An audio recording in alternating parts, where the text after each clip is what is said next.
Doctor صاحب آپ کا کوئی مشورہ جماعت اسلامی کے دھرنے اور احتجاج کے طور پر؟ جماعت اسلامی کو میرا مشورہ یہ ہے کہ آپ نے جو سوالات رکھے ہیں ان میں دم نہیں. آپ صرف یہ کہیں کہ بھائی آئین کا آرٹیکل 40A جو کہتا ہے اور اس کی مثل ہم نے 2001 کے لوکل گورنمنٹ ایکٹ میں دیکھ لی, آپ وہ نافذ کریں اور پورے پاکستان میں نافذ کریں. جماعت اسلامی کو ہر جگہ دم نہیں دے سکتی ہے. بالکل. تو جب آئین کے لیے جماعت اسلامی کھڑی ہوئی ہے تو پھر تو آئین کے لیے کھڑی ہو اور صرف کراچی کے لیے نہ کھڑی ہو. یہ میرا کہنا ہے کہ آئین کے آرٹیکل 140 کے لیے جماعت اسلامی اپنے آپ کو وقف کر دے اور پورے چاروں شہروں صوبوں کے اندر مطلب اس تحریک کو جو ہے وہ پھیلا دے.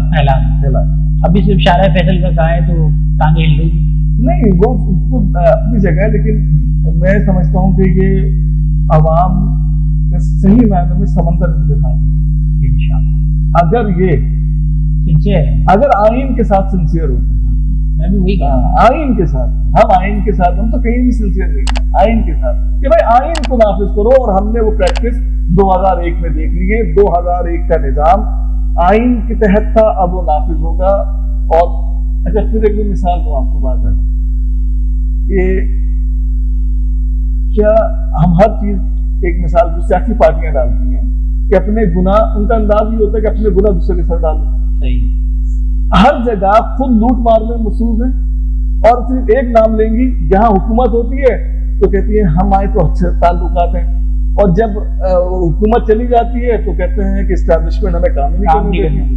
تو بھائی میرے, تمہیں کام نہیں کرنے دیتے, تم استعفیٰ دے کے باہر کیوں نہیں آ جاتے؟ تو اسٹیبلشمنٹ نے ہی 2001 میں آپ کو عوامی حکومت کا ایک نظام دیا تھا. اس میں سے آپ نے LFO میں وہ معاملات اپنے رکھ لیے جو آپ کو فیور کرتے تھے, اور جو معاملات آپ کے مفادات کے خلاف تھے آپ نے اس کو نکال دیا. تو اگر یہ عوام کے ہمدرد ہوتے تو 2001 کا لوکل گورنمنٹ ایکٹ کبھی بھی پاکستان سے نہیں نکالتے. تو جتنی سیاسی پارٹیاں اس میں شامل ہیں نا, وہ سب کے سب بنیادی طور پر وہ آمریت کی ایک بگڑی ہوئی شکل ہے, جمہوریت نہیں. امید یہ میسج پہنچ گیا اور جماعت اسلامی کے پاس